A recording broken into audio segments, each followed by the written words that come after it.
Welcome to Trust the Journey. I'm Jason Mletsky. And I'm Melanie Curtis. Our mission is to live, laugh, love, and learn together with you. We're here to create conscious connections, to grow and contribute through our practice of openness, honesty, vulnerability, humility, and trust. Trusting the entire journey. If you want to find us on the internet, our handle is trustthejourney.today. That'll get you to our website. You can also find us on Instagram and Facebook and Patreon. If you want to find us on Patreon, you can click on the bottom of our webpage and trustthejourney.today. There's an orange button, and down there it says donate. And if you donate on the Patreon group, what's going to happen is you're going to be included in our Trust the Journey family.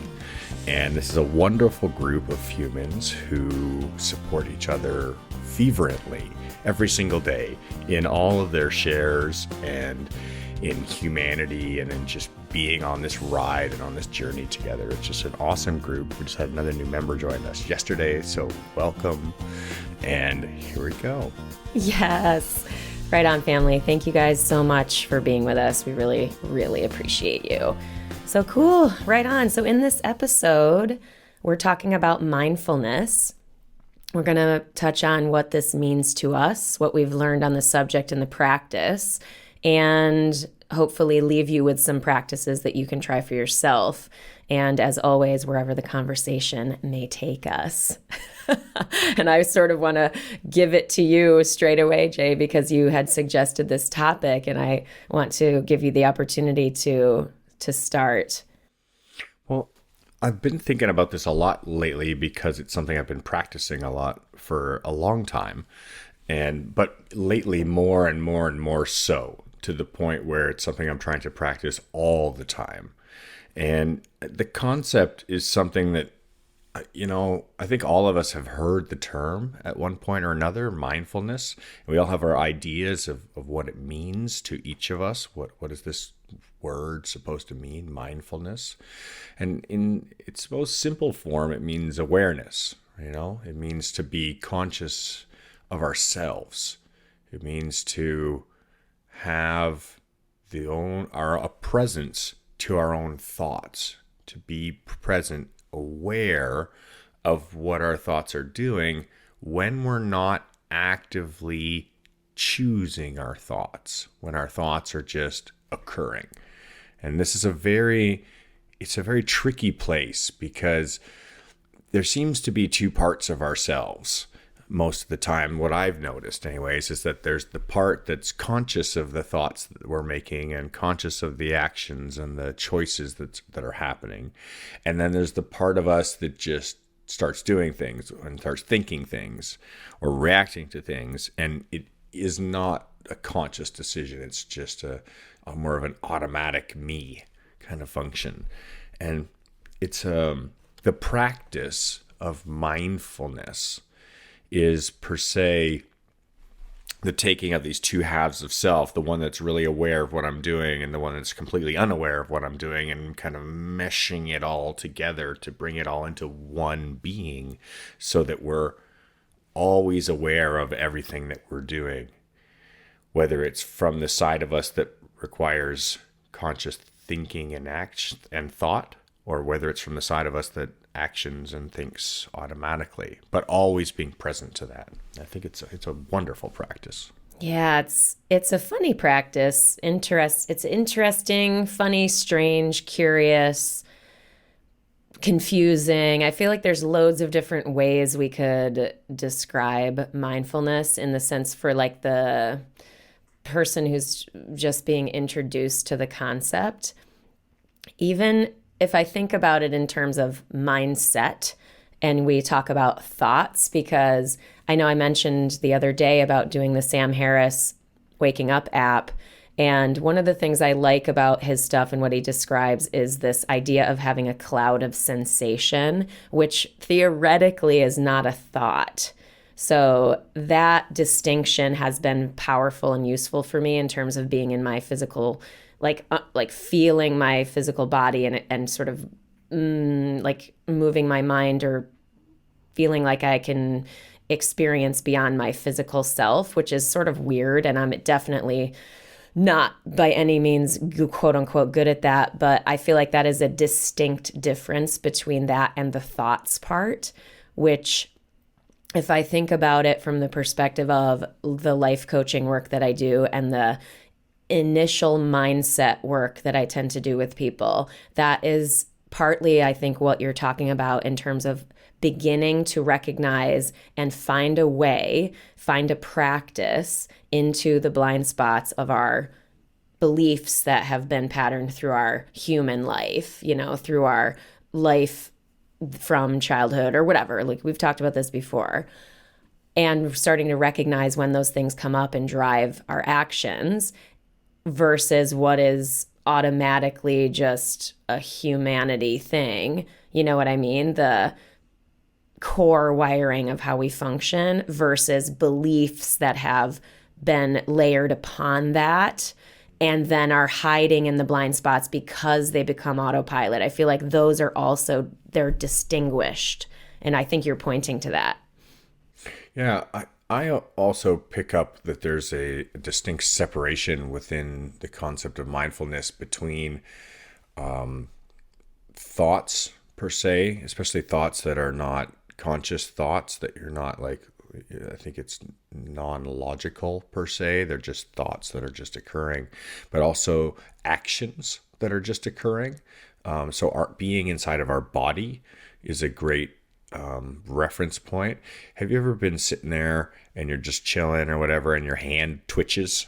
You have Yes. a muscle moves, something moves, and you didn't send a signal there and say, "Hey, I want to twitch my hand because there's a fly on it or something." You just have your body just moves, and there's this really odd feeling of detachment from yourself when part of your body moves without you consciously choosing to move it.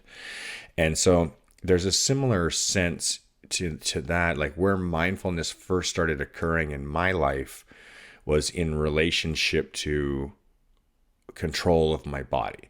So what I mean by that is things like yoga, right? Which is a great example of a mindfulness practice where the intention of yoga is to move your body in smooth, flowing, controlled, thoughtful ways with an alignment to the rate of your breathing to the movements that you're making, right? Like that's the basic core premise of yoga, is to breathe at a smooth in and out exhalation rate that aligns with the movements that you're making with your body.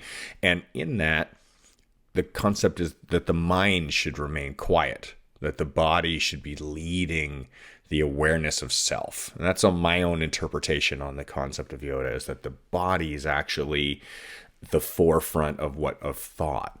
And I found it a wonderful way to step into this realm of mindfulness, as the body's very physical, it's very present, and you are it is you, it is us, right?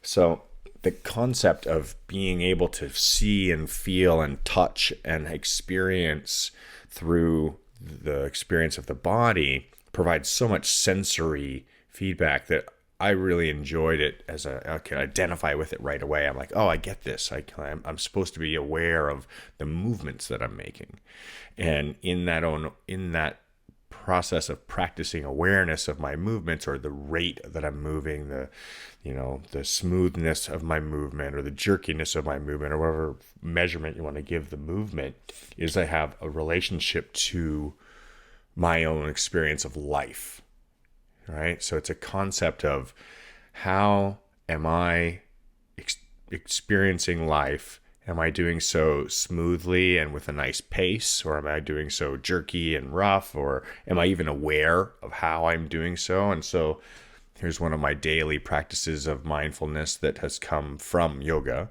as well as my mother poking at me. Step straight. Sit straight. Have a good posture.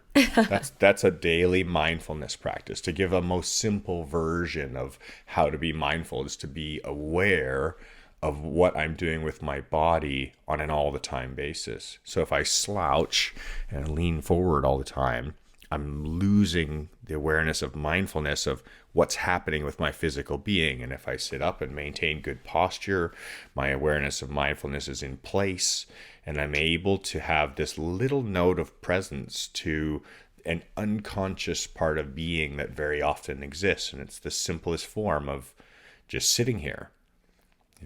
Just sitting here doesn't require thinking. It doesn't require me to be aware that I'm sitting here.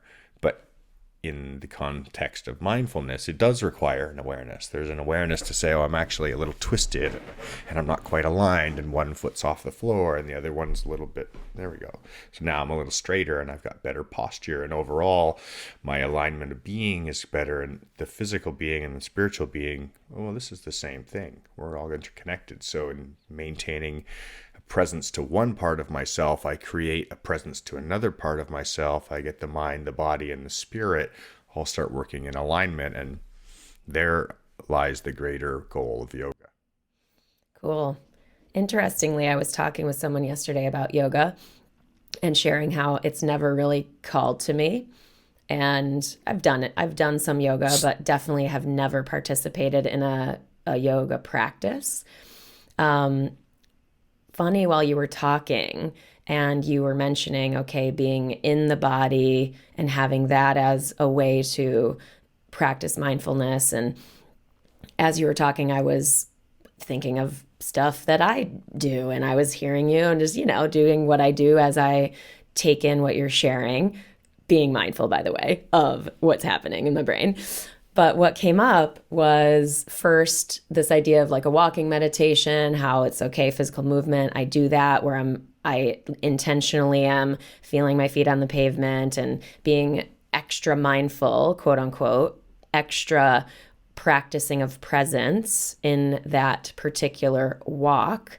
But then what you talked about, or you mentioned, was how the body can lead the thoughts. And I think interestingly, and I don't know if this is for everybody, I don't know how people really think of mindfulness. I do think there could be like how am I trying to say this? Like a sense of control, right? Where there's this idea of if we're being mindful, we're sort of in control of our presence, our thoughts, or whatever that we're focused on. And the interesting part is that in improv comedy, so that's one of the things I'm doing now, which I really like, and it's really fun. It requires so much presence, and it requires so much mindfulness, and it requires also surrender, which I actually feel like is a key component to actually being mindful, as opposed to quote, trying to be mindful. That's been my experience. If I'm trying too hard to be mindful and to pay attention, then I tend to block certain things.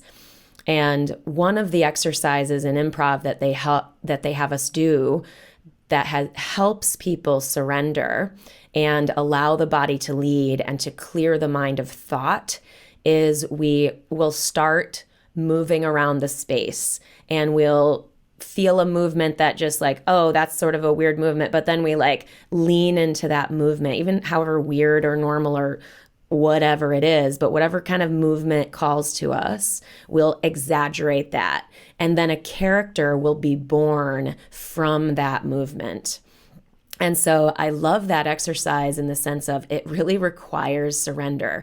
It requires you to go into an experience without an idea and allow it to be born from the movement, which I think is just really cool. And I think probably that's what happens when we have those inspired thoughts, when we go on a walking meditation or we are in yoga and we have an insight come to us. That value of mindfulness has been really obvious. When I lived in Vermont, I did that all the time. I would go for walks in the woods a lot. And I always got really like interesting and positive insights once I was out in nature and being in that sort of movement meditation. Very nice. That was very insightful. Thank you. Yeah. No, it's cool. I mean, I'm grateful for my improv teacher, for just leading us as the newbies that we are through this new experience. And it's, as we've mentioned before, how cool it is to see so many of these core concepts and tenets and premises of practice and presence and connection and community and creativity and all the things, yada, yada, yada, that show up in so many different areas, no matter how vastly different the activities are. What I heard you say was when you used the word surrender, what I heard you say was the word flow. By letting go of the context of control and just following the energy in the space and moving within the space and letting things arise that arise and not attaching to them and just observing them and just being present to it and not just there. I heard flow as a experience of something that I'm very familiar with. I understand what that experience of surrender is like, where it's really about letting go of this control aspect and just recognizing the freedom that exists within that space and the natural creativity that exists within all of us just rises to the surface. And it's just like another part of self takes over and takes the wheel. And it's in a very unique way where when that part of us takes control, the part of us that usually is in control can sit back and can just be the observer, which is kind of a role switch within our own being. And when that happens, it's a very pleasant experience, because as we allow ourselves to become the observer with our forward mind and put that into the back seat, and we allow our subconscious to become our forward mind and to take the wheel and control what's happening in our lives, there's an ease. There's just a wonderful ease of being that takes over, that just kind of washes over us as a whole. I was going to say person, but I don't even feel like person's the right word. I feel like as a whole being, as a whole soul, that when our subconscious is allowed to drive, we can just enjoy and know that everything's fine. When that flow is happening, it's perfect. It's great. And I think that's really the goal in the practice of mindfulness, is to allow our subconscious to take the wheel and be in charge, and to get our conscious thinking mind, our analytical mind, to be listening for a change and to be the observer and to be quiet and to observe the performance of our subconscious so that we can learn from it. So that we can learn, because our subconscious is so powerful and so vastly knowledgeable and already knows everything, like how to breathe, right? Our subconscious does all the things for us, like breathing and beating our heart and monitoring our body temperature and making sure that all of our body gets all the things that it needs to survive. Like all the stuff that's automatically happening in our lives every single day, that's being managed by the part of us that doesn't do the thinking, right? We don't have to think to breathe, but when you turn around and spend time thinking about how you're breathing, then all of a sudden we can change our relative position to which part controls us ourselves. It's so fun. I love that. That is a quote goal of this type of practice, I think, is super valuable. The idea of giving the analytical, logical, controlled brain a rest. And in that, I gotta interrupt you, because it's like not so much giving that forward part of our mind a rest. It's like, hey, you've been in charge too much. Why don't you step down a little bit? Right. Because the reality is we have three parts to ourselves, the mind, the body, the soul, that kind of context. And the part of us that generally runs around driving the I that I am, or the we that we are, there's an ego in there. And that part of us needs to be told sometimes, hey, you're not always in charge. You really do need to give the other parts of myself or ourselves equal and fair share turns at controlling who we are and what we're doing and why we're doing it.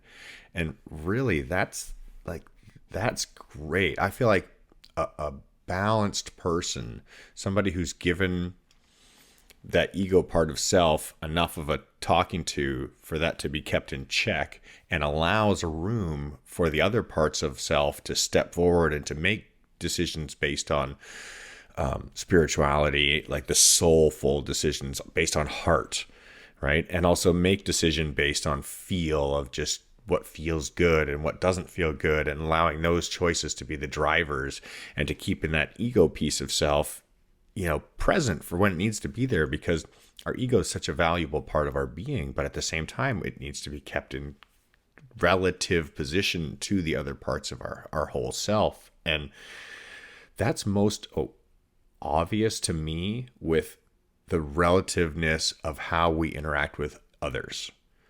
So self-awareness or mindfulness as a practice can easily be observed as how do our own actions affect those around us, and are we conscious to how our actions are affecting those around us, right? That one, I'm gonna put that out there and just play with that. Yeah. I mean, this complexity of situational mindfulness is a whole different animal, I would say, versus the individual practice of mindfulness. There's so much to look at and unpack and balance in terms of what we would want to look at there. You know what I mean? Because you've got the don't care what people think, you got care about other people's feelings, you got level of relationship, you have goal in the situation, you have interplaying dynamics. So there's loads of things in terms of what's a right or wrong way or how to do that, I feel like it is very situational. And so that to me has been a very long-term practice of being with people, learning with and being in engagement in social situations. Right. So, how I would go to the example of how some people hate networking, quote, classic networking. We've talked about this a long time ago. It's this sort of really basic thing where people in business and people who, whatever, want to be social. There's this social experience that they have. And some people really hate that. And I certainly can attest to having social anxiety experiences myself too, even though I really tend to enjoy social experiences. Jay's raising his hand.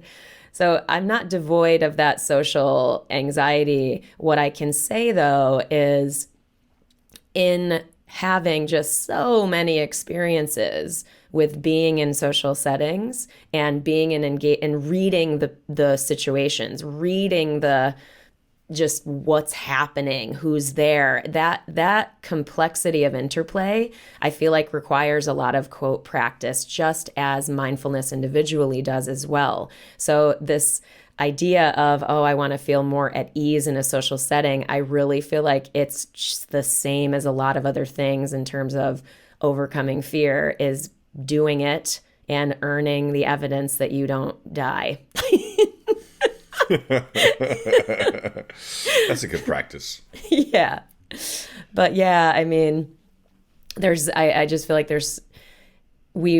in those situations, bringing mindfulness and consciousness to our core values, our integrity, our actual goals, individual and separate from the responses of others, that type of mindfulness going into social settings can really help you feel more at ease, because then it's not about how people react to you. It's not about an outcome you can't control. It's rather about your conscious present awareness to who you want to be and how then you show up as that person in that experience, regardless of what occurs. So that all of this, in my experience, takes practice. Absolutely. The what you were just touching on there with the words you were choosing who you want to be, it just it resonated with me a little bit on my own journey about The times when I've been really present to myself about where my values are and where I find the most like energetic alignment with the choices I'm making in my life, and when I haven't been, being on either side of that coin, and really feeling. I know we've all had times in our lives where we've really felt like we're on our path. It feels like we've got the trail. If you're out for a hike and you've lost the trail and you're trying to find the trail, you know it. It's so obvious, right? Like, I'm not on the trail right now. I don't know where the trail is. I have to look for the trail. And that's mindfulness, right? Is when you know that you're not on the trail. You're like, oh, I meandered off the path and now it's ambiguous. I could be going in any direction, but I'm not really clear where I'm going, but I'm going somewhere unless I stand here. And even standing here going nowhere is going nowhere. So that's also somewhere. And so this context of knowing that you're on your path or knowing that you're not on your path, the knowing part, that's mindfulness, rather than just continuing to walk on whatever direction you're going in, whether you're aware that you're on the path or unaware that you're on the path. That's like the lack of mindfulness. Yeah. As an analogy, right? Yeah. And the term self-awareness is, I feel like, interchangeable in this part of the conversation, having this idea of self-awareness. And again, not saying that that can't change, but that awareness of this is who I'm being right now. And then leaning into the questioning of why can lead us to increased awareness and increased like expansion of mindfulness of what our mindsets are that are driving us, what might have been working for us for a while, and maybe now we've grown as a person and we'd like to change that particular driving value. That's the sort of the nature of being a younger person growing. I'm not the same person I was at 21 as I am at 41. You know what I mean? So it's like we've mentioned this before too, this idea that, yeah, of course we grow and evolve without mindful reflection of our thoughts, of our values, of our actions, of the things that we're choosing, whether it's automatically or not. Reflecting and really bringing mindfulness and self-awareness to that is super critical if we don't want to end up on a path, an autopilot path, that whether it's systemic ideas like, oh, you go to college, you get a job, you work at it for 40 years, and then you retire, right? That's a great an example of an idea that we can bring mindfulness to and go, is this right for me? Sometimes it's totally right for you. Other people, it's not right for them. So like that's totally something that can just be there unconsciously without reflection. We'll find ourselves down at the end of that path going, fuck, I never checked. Get that. Yeah. It's something that always happening, right? So what did you say? It was, when you're 20 or when you're 40, you're not the same person. And the reality is that yesterday I'm not the same person as I am today, and tomorrow I won't be the same person that I am today.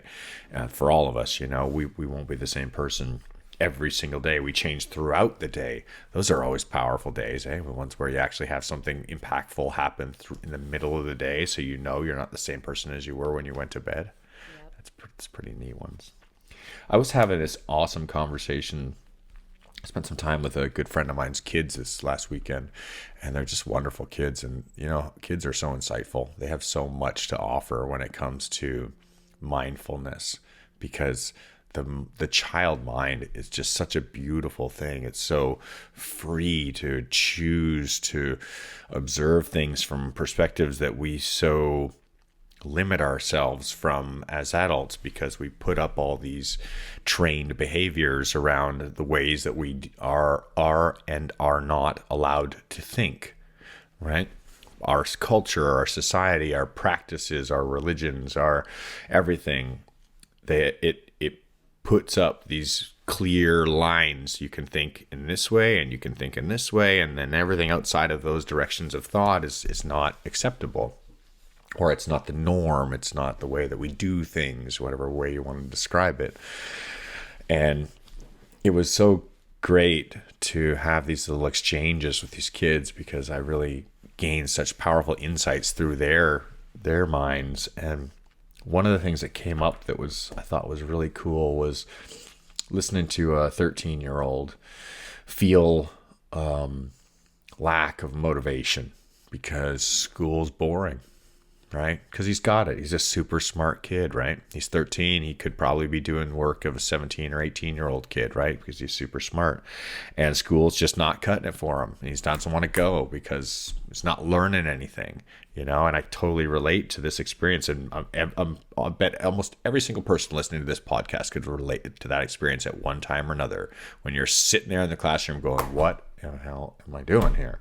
This is just so boring. I could be doing something interesting, like playing with something that I really find interesting, or doing this thing, practicing my instrument, or playing with my computer, or something where I'd actually be challenged.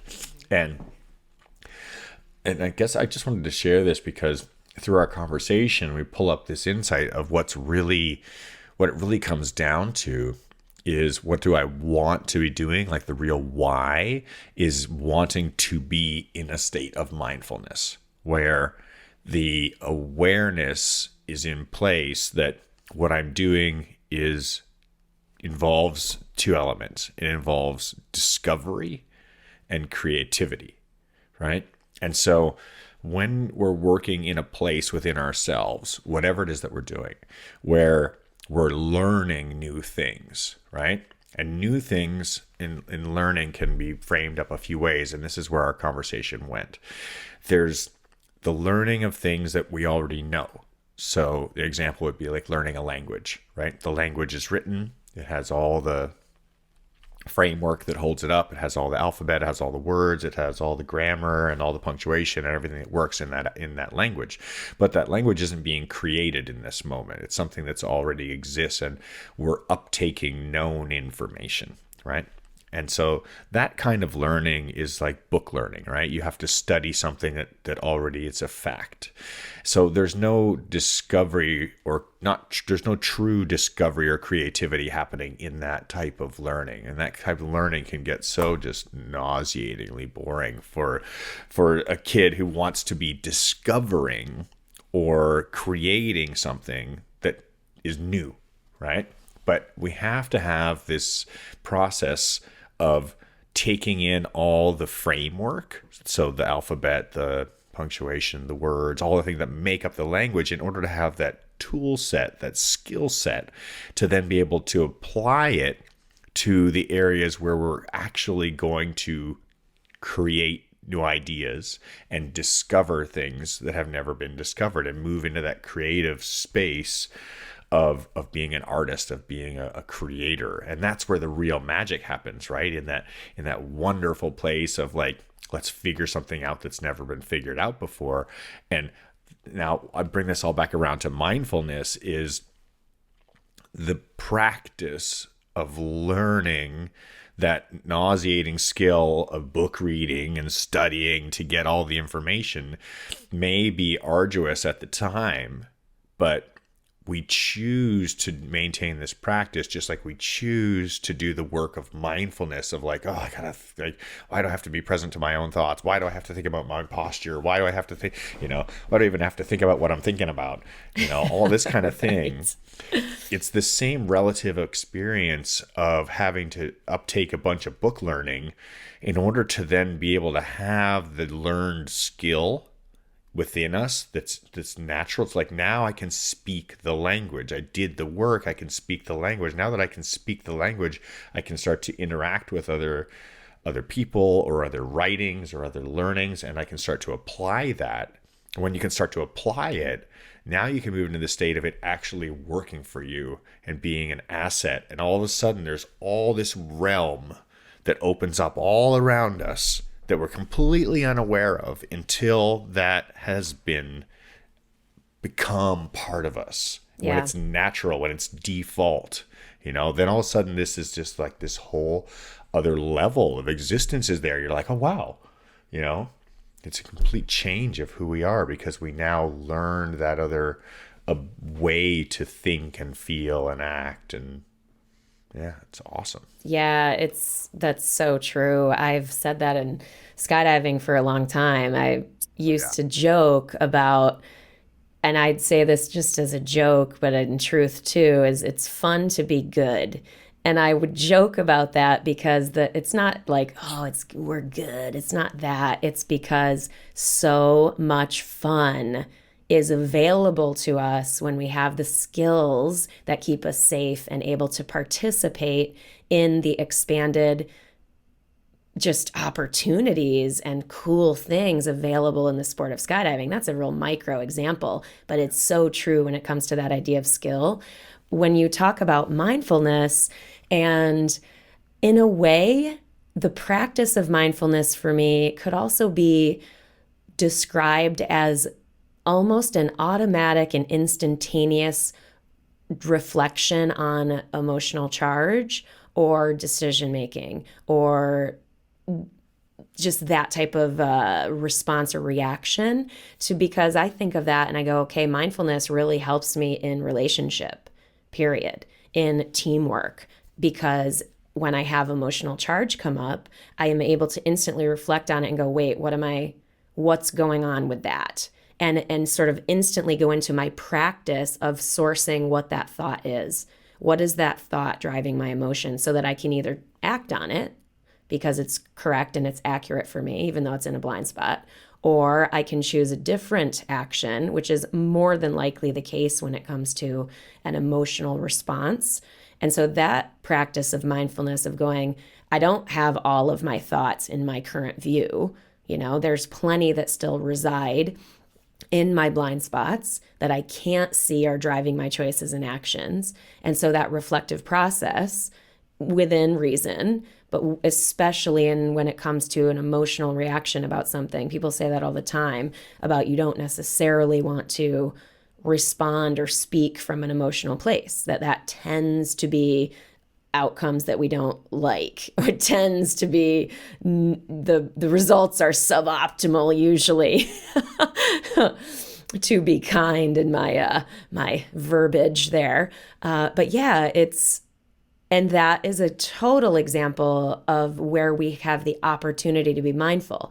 Now, obviously, we don't want to walk around and hopefully that we're triggered all the time, but if you're listening, you know what areas or what people or what instances or whatevers are your triggers. And if you don't, I invite you to do some mindful reflection on that. And then once you see that, you can go, okay, cool. And you can do further reflection and go, well, cool. Why? Why does this trigger me? And again, do the 5 whys or the 18 whys to get to more of the root thought as to what is going on there. And with that level of mindfulness around our thoughts and mindsets that drive our actions and choices and emotions, we can then actually mindfully choose differently as opposed to taking patterned actions that aren't actually in alignment with who we would choose ourselves to be. Boom. P.S. The For other those of you word, not watching the YouTube video, I am drinking out of a Santa mug today. it's a beautiful mug, actually. It's quite a ridiculous mug. It's as big very as my cool. head. I see that. Self-awareness is another term that's often used as a synonym for mindfulness, right? And the words self-awareness, the words refer to awareness, that consciousness state, and self, right? So thinking about me, thinking about what I'm doing, thinking about how I'm feeling, thinking about how I'm acting, thinking about how, who I am and why I am and what I am and where I am and all the who, what, where, why, how stuff, right? And there's another piece inside of mindfulness that's not thinking. this flow state. So I wanted to kind of go back to that again a little bit Yes. and just touch on it a bit, because I'm really working on this right now in myself. And it's such a unique place in motion when we're, say, running or riding our bike or dancing or swimming or anything where we're doing a moving meditation where there's physical movement of the body happening. We can very easily, what's a great way to say it is, lose our mind and Love it. just be in our action. And that's a wonderful experience. And I know, again, every single one of our listeners has had a moment and or probably has this in some regularity in our lives, where when we're playing an instrument, or when we're, jogging, or when we're skiing, or when we're doing some kind of movement, our mind goes away and it's gone. And we're just us with the freedom of all creativity infinitely expanding around us, and our consciousness is quiet. There's no thinking going on. There's no self-doubt. There's no ego. There's no double checking of things, right? It's just perfect right from the beginning all the way to the end. And that, in movement or in some kind of relationship to the body, I find that's where I've been able to get that for myself very easily. Now, this same flow state can exist in meditation without the movement. In mindfulness, to that same freedom of thought, freedom of mind, freedom of ego, just in sitting still and observing ourselves. And when I start to say that, I have to feel that part of my face smiles a little bit. Like if I think about what I'm feeling, is I feel the corners of my mouth lift a little, because I'm enjoying myself, because there's a feeling of this feels good happening. And I have that same feeling when I'm in flow state, whether I'm flying my body or my wingsuit or my parachute, or whether I'm flying my motorcycle, or whether I'm playing my instrument, or whatever flow is happening at the time. But what I'm trying to touch on here is that same experience of mind, being free of mind, doesn't necessarily require the movement of the body. And so this goal of trying to learn how to detach from thought, and how to detach from control, and how to just be joyously present to self, can be learned through these moving meditations, and then applied and relearned without the movement. And then what happens is, oh, I'm just happy just being here.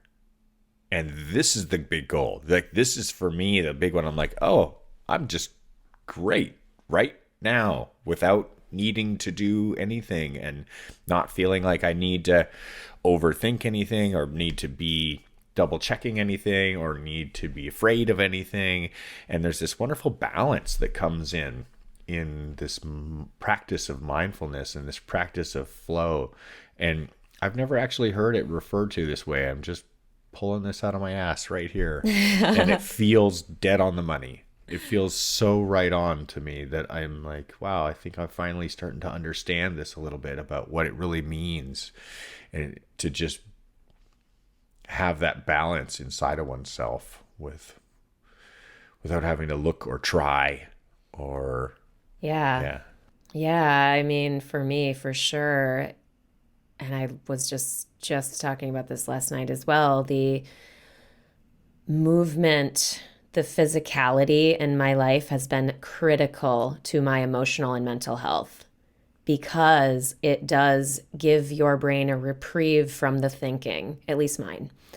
And to be in this practice now, and that's why it's interesting too, it's still connected to the body for me, because even using Sam Harris's words, for example, of instantly going into and feeling that cloud of sensation that my body is, and letting the edges of my body sort of dissolve. You know what I mean? So I'm feeling this like just energetic that I am, like trying to really, and I say trying, but I don't, that word does not apply. It's, you're just in this practice of that. That's for me what you just described, as in being in a still meditation that is still connected to that presence that frees the mind. And it's interesting in the practice that I'm in that it's still starting with the body. It's still starting with the body for me. And yeah, it's just so notable for me how much it matters that I have a physical release, a physical thing to, I don't know, I don't want to say like to do, because that almost dumbs it down, but it's so healthy for me to have that, to balance, because I don't know about you guys listening, but my brain can certainly go crazy town in the sense that it thinks a lot.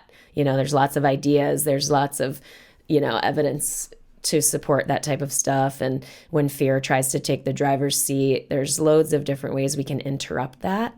And that's one thing I like about the still meditation, is that if I end up, or I feel like I might be going into a fear cycle or a fear downward spiral, I can interrupt that thought. I can interrupt that thinking by simply taking one moment to connect to the cloud of sensation that is my body. And that may not completely stop the thought or the fear, but the interruption of that might. And that alone is hugely worth that practice to me, because that matters. The efficiency with which I can redirect or handle fear thinking is a big deal for me. I so many people have said this to me. They're like, "Oh my God, you seem fearless." I'm like, "Oh my God, no, not even fucking close, my friends." It's that I've felt a great deal of fear, and it's been powerful in my life experience. So I have had to really, it felt critical that I had to really find ways of quelling that as an automatic, and learning how to really manage my thoughts and really do and could be committed to the things that work for me to redirect those things. That practice of living in fear and being relative to fear with regularity, and choosing to have experiences that are going to instigate the fear response, and then also choosing to manage that experience and dissolve the emotional state of fear, and choose a state that's going to allow for management of self, as opposed to choosing the experience of fear. The more that we do, it's like any other practice, right? The more that we do it, the more familiar we become with it, the easier it is to recognize what's happening and to move to a different way of managing ourselves. So I think that, very often people in our community are looked at as thrill seekers. Adrenaline junkies is another term. And in some ways that could be looked at as being true. But I really think what is happening in the greater sense is that we tend to be exploring the things that scare us, with the intention of doing so in a way where we're going to now uptake a skill of management of these states of mind, right? Yes. So we're going to force a state of mind to arise, which is an uncomfortable state. Mm-hmm. And now we're going to have to deal with it because our physical world demands it. And now we have to process our experiential mind, extract ourselves from our mind enough to go, wait, Yeah, I feel like I could panic right now, but that's not going to be a valued response. So, what do I need to do is need to lean on my training that I've done in order to respond correctly, in order to ensure that the outcome that's going to follow is going to be the one that I planned. And with that, we set up a system for ourselves to be able to manage situations that are challenging. And now that may start with jumping out of planes, but where it's headed is in managing emotional stresses, Mm-hmm. right? For Yes. me, at least, I know that why I start putting myself in these challenging environments is not because I want to risk my life. What I want to do is risk my emotional well-being. I want to risk how comfortable I am with being comfortable. Yes. Yeah, I want to Mm-hmm. risk being comfortable because when shit gets uncomfortable, I want a skill set Yeah. to deal with it. I'm sick Yes. of not having a skill set to deal with it when things get uncomfortable. I want to be trained to have a process to go to for which handles to pull in which order when things start to go awry emotionally. Yeah. And that may be in a relationship. It might be in a random interaction that occurs at some point in our life. It might be with our family. It might be with our work. It might be anywhere. It might, and infinitely, inevitably, it's going to be deep within ourselves, right? It's going to be the part of me that doesn't like the thing that's happening in my own mind, and how in the fuck am I going to deal with it?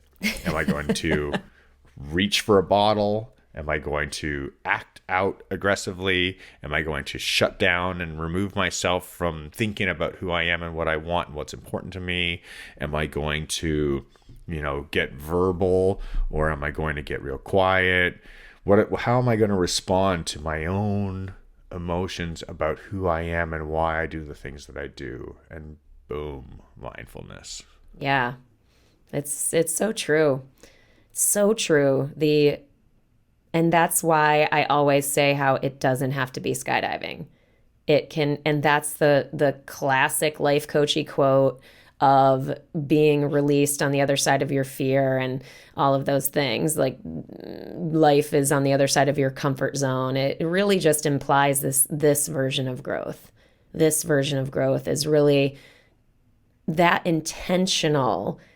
I actually love that. I mean, it excites me to even think about it. It's this idea of type 2 fun, for example, where and I just learned this term, I'm excited about it, where the thing that you're doing is not fun until it's over. But I feel like some of the more challenging things, like I think of something like a Spartan race, which I haven't done, but I really want to do. I like the idea of it being teamwork. I like the idea of it being super rigorous and challenging, difficult physically, difficult mentally. I love the idea of doing that for exactly the reasons that you just shared, is this idea of putting myself in situations that obviously are not reckless, mindfully chosen, but notably will stretch me and my current abilities and my current skills in terms of mental strength and emotional strength. I'm all about that. All about that. Physical skill building tends to include that, is also part of it. So, think of that too. So it doesn't have to be like, oh, I have to go into some relational thing. It can be found absolutely in the physical realm. Know that your emotional strength and emotional skill set is very likely to be challenged inside of that physical learning. So that's a big part of skydiving coaching in my experience, is helping people manage their mindsets around how quickly their skills come, how good they want to be, and how soon, what that's going to look like, and really tapering expectations around a path and allowing for this surrender to the process, to the journey. Ha ha ha. I mean, like every time I say that, I'm like, shit, but it's real. It's awesome. I've really enjoyed talking about this morning.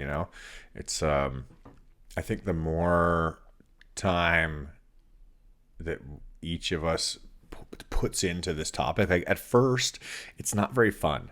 It's that type 2 fun, right? Like the concept of mindfulness when we start to practice, it's like, oh God, oh God, I can I see know. everything I'm doing. Oh no, I see all my things. I don't know if I want to do this. Let Exactly. me go back to being not I'd mindful like to not because look at myself now. Can I take yeah, a break from looking at myself? yeah, Because right. shit. You know what that is? I'll tell you one thing. Like I'll just talk about my own psychedelic experience for a minute because there's this a very common terms of like looking in the mirror while tripping. People are afraid to look in the mirror when they're tripping because they don't like what they're gonna see, right? And so this is really mindfulness at its core of like when you look in the mirror when you're in a heightened state of consciousness and a heightened state of self-awareness and you can see everything that you are, you go, oh crap, oh crap, I see all Yeah. the things about me that I don't like. I see all my behaviors, I see all my patterns, I see all the thoughts that I carry around, and I see all my ego, and I see all the stuff that's just blech, and I go, oh crap, now I gotta start purging all that stuff. I gotta start Yeah. getting rid of that parts of self that are not true me. They're not the parts that really shine and that, are fearless and are beautiful and are self love and the stuff that we really want to be. Yeah. So here's the thing about mindfulness is that it's not, I mean, I guess ascension would be the definition of the mindfulness in its epitome, where we've suddenly our only awareness. We no longer have any of the other parts existing anymore. We may not even exist in this realm. But the reality is, for all of us today, for all of us in our lives, no matter how much we pour ourselves into being mindful, there's going to be moments when we're not. And it's okay. It's fine. We don't have to be mindful all the time. I can eat a pizza. Yeah. And there's Yeah. I mean, balance to that. totally. That's that whole balance of everything. Because if we are held to a perfectionist standard around being mindful and around executing on what we see, yeah, terrible. What a terrible life experience to be in. And I laugh about this with my clients a lot because inevitably my clients will do deep, hearty, fuck yeah work, good work. And I mean that in that they're slogging through their shit. They're slogging through the suffering. They're slogging through what they really need to look at, and they're out in their lives taking actions that are averse to those things they want to transform in themselves in the ways that they show up in the world. So that's hard work for most of us. It definitely has been hard work for me. And so inevitably in that process as well, there's also this kind of funny moment where we're like, oh, can I just have a break from growth? And it's so real. And yes, you can have a break from growth. You know what I mean? In fact, not only can you, it is super healthy to make sure we have that balance and allow for those rest periods and allow for our humanity. So that's another thing to be mindful of is watching for where we don't allow our humanity. And at the same time, being mindful of when we use that frame of mind for a loophole to be lazy or to be less than we're capable of being.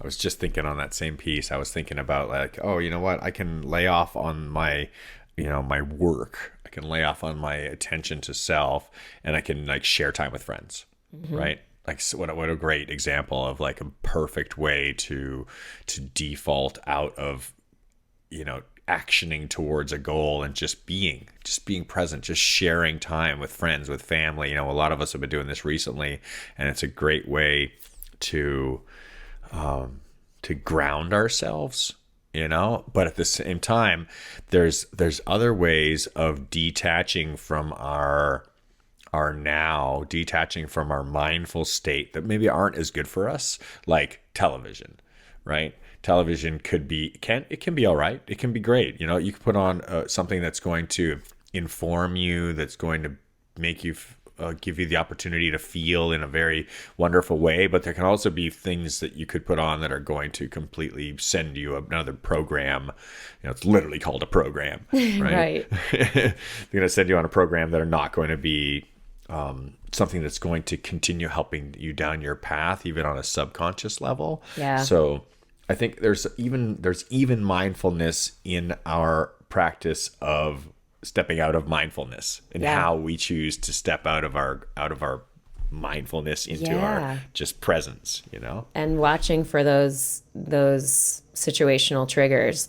Like for example, I was walking to the train station yesterday, and I'm back on eating well. I've committed to eating well. And yeah, Good I to had gained, 8, 10 pounds or something like that, which is the max I usually will let myself gain. And then I'm like, all right, Curtis, bring it in. And so I'm in that phase, and I've chosen, I feel good about it. And I was walking to the train yesterday to go to New York, and it struck me how I got an automatic feeling of sort of excitement, because when I'm sort of traveling or out in the world, I almost always would allow myself to get some treat of some kind at Starbucks. And so it's bringing that in and going, oh, I have to disassociate. I have to detach those things. So watch for those types of triggers, because they're all around, where one activity will be married to something else. And because we can use that to our benefit also, right? Like I often use going to the gym as a time to listen to podcasts and to give my brain that kind of break around creating and actually generating content. I give it that time to consuming content, which is more restful for me. It feels like a reward to me after being engaged in creating throughout the morning, which is my best time of the day usually to create. So yeah, so anyway, it's that type of mindfulness also has been really helpful if you have the goal of elevating your habits to a new place, which I do. I have that goal. And so again, it's not about being perfect, but it's about going, oh, okay, shit, dog. When I go to the train station, watch that energy that wants to buy a dark chocolate graham cracker. you know? So anyway, Oh, there's so much mindfulness. here. I mean, I feel like Mindfulness. there's so much we could talk about as always. But is there any final thoughts you have on this subject, Nadir? I would just say one last thing, just as a share for those listeners out there who are kind of toying with this, in the beginning per se, if it's an early concept, it's something that's new, is it's fun. As much as it might seem daunting and unpleasant in a lot of ways, because of the relative experience of anything new is challenging. When you try things that are new we've never done before, we suck at them. So Yeah. perfect. That's what's supposed to be. Like I'm not supposed to be good at French if I've never spoke French before. I can't be expected to do it well. If I try to hold the conversation, it's going to be pathetic. So don't feel intimidated by the first experiences of mindfulness being overwhelming, because we don't have the skill set developed. We haven't done all the work. We haven't done the training. We don't have that inherent skill, that learned skill of how to manage this big process. So start slow, take your time, build a team, start practice, use the tools. There's some Yeah. great apps out there. There's some great learning. There's so many things we can do. And I invite on that note I invite you guys all to join the Trust the Journey family. It's a really good tool. It's a high quality community with people doing this kind of work. So again, it's not like it's a formal thing. It's a really genuine family vibe, community vibe. So it's not anything specific, but you're welcome to share in there and say, hey, I'm working on my mindfulness. I'll let you know next week how I do or whatever. And maybe increase your accountability in that sort of loose way and be supported by people in a similar growth mindset and a similar growth experience. But yeah, so if you do want to join, please do. You are welcome anytime. Go to our website, trustthejourney.today, scroll down. There's an orange Patreon button, donate at any amount, and we'll add you to the private Facebook group. Awesome. All right. So Right on. thank you for being part of the Trust the Journey family. We love you so much. We love you so much. Yes. Anything else? Closing No, thoughts? just the usual. We love you for reals, and keep laughing, keep loving, and keep trusting the journey. Have a great day, everybody. Bye, guys. Bye.